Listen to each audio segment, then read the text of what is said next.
বিশাল বড় কুমির। আর যদি ডাঙ্গায় পড়ে তাহলে এটা হয়ে যায় আরেকটা কি যেন প্রাণী বলেছে এটা।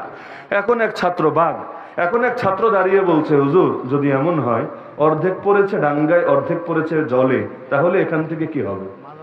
মাঝামাঝি যদি হয় যে এখন দুই পাশেই আছে তাহলে কি হবে?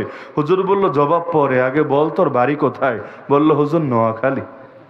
বললো এই জন্যই মাথায় প্রশ্নটা এসেছে। তো এখন কেউ এই প্যাচটা দিতে পারেন আর কি, আমি অগ্রিম জবাব দিয়ে রাখছি। তো হুজুর যদি সুখময় জীবন ওরা না পায় তাহলে নবী কেন বললেন দুনিয়া মুমিনের জেলখানা, কাফেরের স্বর্গ, কাফেরের জান্নাত? জান্নাত মানেই সুখ, জান্নাত মানেই শান্তি, জান্নাত মানেই হলো সেখানে প্রফুল্লতা। তাহলে আপনার কথা মানবো না হাদিসের কথা মানবো? আমি বলবো দুটো বক্তব্য একই, যদিও দেখতে উল্টা উল্টা মনে হচ্ছে। বলবেন কিভাবে? একটা ঘটনা শোনালেই সকলে বুঝতে পারবেন। হাফেজ ইবনে হাজার আসকালানী রাহমাতুল্লাহ আলাইহি নাম শুনেছেন? নাম যারা শোনেন নাই আমি অতি সংক্ষেপে পরিচয় দিচ্ছি, চিনবেন। বুখারী শরীফের নাম তো জীবনে শোনেননি, শুনছেন মাশাআল্লাহ। বুখারী শরীফের দুনিয়ার মধ্যে সবচাইতে প্রসিদ্ধ ব্যাখ্যা গ্রন্থ যেটা, সেটার নাম হলো ফাতহুল বারী। কি নাম? ফাতহুল বারী। এই ফাতহুল বারী চেনে না এমন লোক ইলমি অঙ্গনে একজনও খুঁজে পাবেন না। এই ফাতহুল বারী যিনি লিখেছেন তার নামই ইমাম ইবনু হাজার আসকালানী। ইমাম ইবনু হাজার আসকালানী। ইমাম বুখারী রাহমাতুল্লাহ আলাইহির মৃত্যু হলো 256 হিজরিতে, আর হলো 1445। 256 হিজরিতে। আর হাফেজ ইবনে হাজার আসকালানী যার নাম বললাম তার মৃত্যু হলো 852 হিজরিতে। মানে বুঝতে পারছেন আমাদের বহুকাল আগের লোক, আজকের যুগের হুজুর না। মাত্র 1445 এখন আর 852, কি বিশাল এক গ্যাপ। তার জামানায় তিনি একদিন হাঁটতে বের হয়েছেন বিকাল বেলা। তো বড় হুজুর যদি হাঁটতে বের হয় অবস্থা কেমন হয় চিন্তা করেন।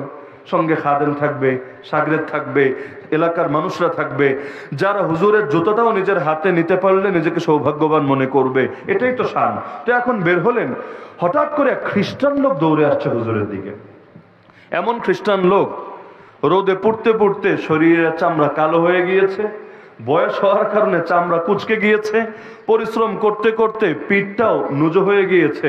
অনেকে আছে না বয়স হলে ধীরে ধীরে রুকুতে চলে যায়, মানে ধীরে ধীরে কোমরটা একটু ডাউন হতে থাকে, ফোল্ডিং হচ্ছে, এই রকম হালত। আর দেখেই বোঝা যাচ্ছে আল্লাহর বান্দা জমিনে বড় কষ্ট করে, বড় অভাবে আছে।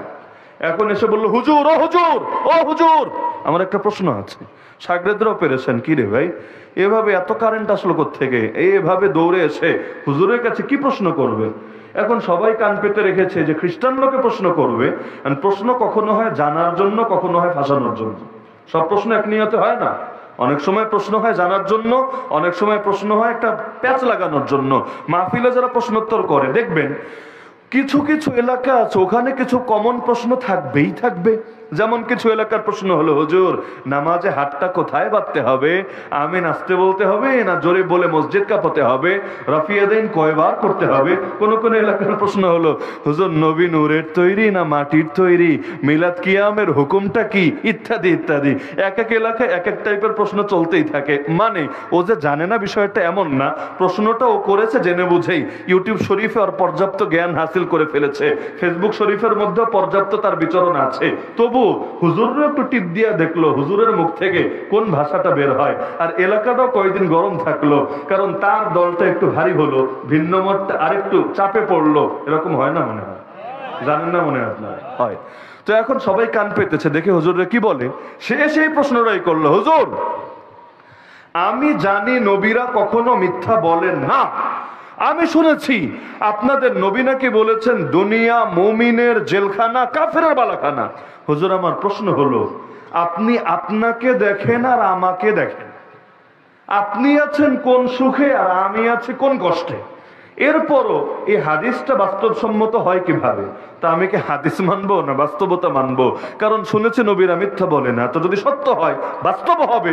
কিন্তু আমি তো বাস্তবতায় মিল খুঁজে পাই না। প্রশ্নে লজিক আছে নাকি নাই? অযৌক্তিক প্রশ্ন কিন্তু না, প্রশ্ন অবশ্যই 100% যুক্তি আছে। এবং আমারে আপনারা প্রশ্ন করলে হয়তো মাথায় প্যাচ লেগে যেত, হ্যাঁ রে কথা তো সত্যই। ও তখন আমরা একটা বলতাম আর কি, না আমি হয়তো জানি না, তবে নবী যা বলেছেন অবশ্যই সত্য হবে। হ্যাঁ ইমানের দিক থেকে কথা ঠিক আছে, কিন্তু কাফেরকে আবেগী কথা, ইমোশনাল কথা দিয়ে তার মানাতে পারবেন না, সে তো লজিক চাইবে।